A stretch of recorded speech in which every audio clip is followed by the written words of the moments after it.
La grande émission en mode salon de coiffure. Ouais, c'est dingue, et on a installé un vrai salon de coiffure en quelques secondes sur le plateau. On va tout vous expliquer. Tout de suite, Julie Seller nous a rejoint. Bonsoir Julie. Bonsoir Virginie, bonsoir Eric. Bonsoir. Alors ce soir avec votre invité, vous allez nous parler des tendances coiffure, des tendances automne-hiver. C'est pour ça que Caroline Rivière est avec nous. Caroline qui nous coiffe d'ailleurs régulièrement avec Eric. Elle travaille au salon de coiffure de Sange, boulevard du Bouchage à Nice.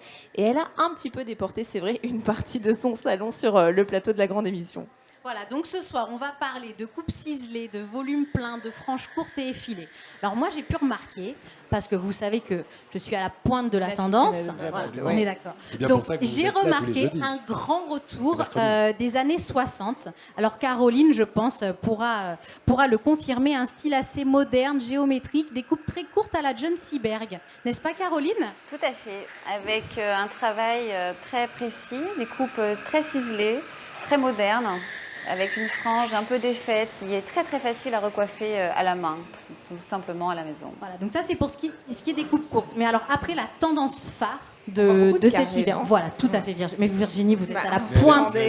Bien sûr. Elle sent l'air du temps, c'est incroyable. Donc voilà, la tendance phare, c'est le carré. Mais le carré, revisiter le carré dans tous ses états. Parce qu'il y avait bien sûr une icône de la coupe carrée, c'est Louise Brooks. Et là, on revoit vraiment le carré, on le détourne, il est strict, il est long, il est court, il est déstructuré. Donc là, Caroline, notre spécialiste, va vraiment nous parler du carré, de toutes les façons de le travailler. Alors effectivement, nous avons réinterprété le carré Louise Brooks avec des formes très pleines qui encadrent le visage. En paradoxe et en contraste avec une longueur qui est dégradée sur l'arrière, qui épouse joliment la nuque, qui est très facile à recoiffer aussi. Et des carrés plus longs, comme je suis en train de faire, avec des pointes ciselées toujours, qui donnent cet effet un peu flouté, un peu effet plume, faussement négligé d'ailleurs dans le travail, qui se coiffe à la maison très facilement, comme vous le voyez, avec un seul fer à friser. Vous reprenez vos pointes. Donc là, on va voir à l'écran d'abord une photo de notre modèle Anne-Laure avant la coiffure, avant le passage de Caroline sur sa tête. Et voilà, donc là, maintenant, on peut retrouver la fin de la coiffure. Donc on a travaillé aussi une frange. Comment on les travaille, les franges, sur ces carrés-là ? Alors, on peut les coiffer, on peut les couper d'une certaine manière, c'est-à-dire d'une manière très ciselée. On est vraiment dans toutes les franges possibles, suivant les envies de chacune. Mais cette année, c'est quand même la grosse tendance de la frange courte, très déstructurée, très facile à refaire à la maison en les plaçant au doigt très facilement, avec vraiment une technique très, très, très assidue en fait. Donc c'est vraiment la façon de couper la frange avec cette manière effilée qui va rendre le travail quand on se coiffe chez soi plus facile. Parce que moi je sais que j'ai déjà eu des carrés et la frange c'est quand même un petit peu l'angoisse quand on est toute seule devant son miroir. Le matin on a la frange comme ça. J'ai le problème avec ma houppette, moi. Oui, bah voilà. C'est terrible. Mais en fait, Caroline en sait quelque chose. C'est le problème des épis. Il y a des recettes pour ça, des recettes miracles. Pour les épis, malheureusement non, mais on peut faire avec en tout cas. Et on peut créer des volumes avec les épis et non contre les épis.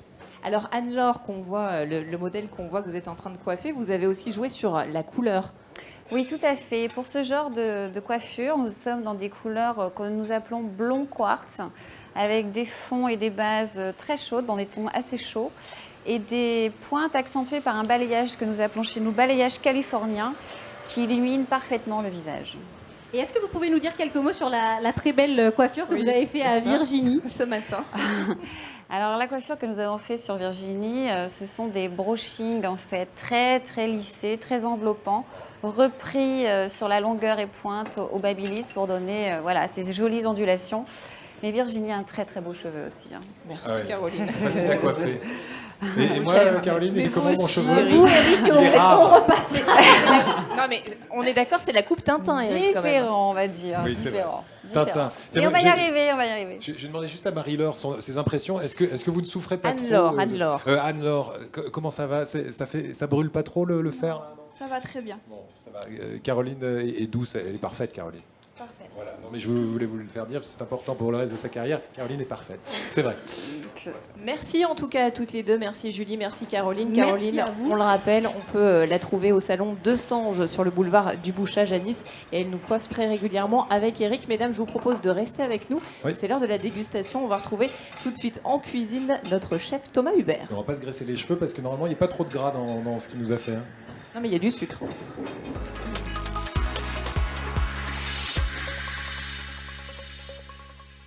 Et de retour en cuisine, effectivement, avec C'est beau. notre Thomas Hubert, qui est très gourmand ce mercredi. Et souvent, le mercredi, on demande au chef de nous faire un petit dessert sucré. Parce que nous aussi, on est gourmands. oui. Hein, Bah oui. juste un tout petit peu. On rappelle ce que c'est que ce dessert, Thomas? Donc une tarte à la confiture façon grand-mère et figues rôties et figues fraîches. Voilà. Votre grand-mère était bonne pâtissière également, donc? Oui, oui, tout à fait. Ouais. Oui, c'est... Allez, on rappelle votre olive et artichaut. Ça, c'est le nom du restaurant qui va ouvrir maintenant dans 48 heures. Hein. Ce sera le 1er novembre, rue Saint-Tréparat, dans le Vieux-Nice. Et ce sera une très belle adresse. Tiens, pour les amoureux de raviolis dont vous êtes, peut-être, Julie, c'est en Julie, face elle adore les raviolis. des raviolis Barral, par exemple. Ah. Elle est connue, cette enseigne. Elle C'est connaît, en bien rue sûr. Saint-Tréparat. Oui, Absolument. évidemment. Au moins aussi connu que Louise Brooks Et John Seberg. Jane Et Seberg, Jane Seberg. hein. Non, Jane Seberg, on connaissait. C'est vrai que... En tout cas, merci beaucoup Thomas. On va déguster ces petites pâtisseries qui ont l'air fort sympathiques. Et demain, on se retrouve ici. On va parler notamment des cyberespaces de Nice, des cyberespaces mis à la disposition de tous. On vous expliquera leur mode d'emploi. Et puis, on évoquera le salon du sucre et du chocolat. Là, on sera à Antibes. Ça se passe ce week-end, ce salon. Oui, et puis avec Caroline Reva du Bar Théâtre des Oiseaux, là, juste à côté dans le Vieux-Nice, vous savez, c'est le théâtre de Madonna niçoise. Et puis on va prendre des cours de one man et one woman show. Et puis on verra que la télé-réalité rend vraiment fou. Ouais, avec Clément Brun dans tous ses états. Ouais. Restez là. À demain. Passez une 18h30. très belle soirée. À demain. Ciao, ciao. Bonne soirée.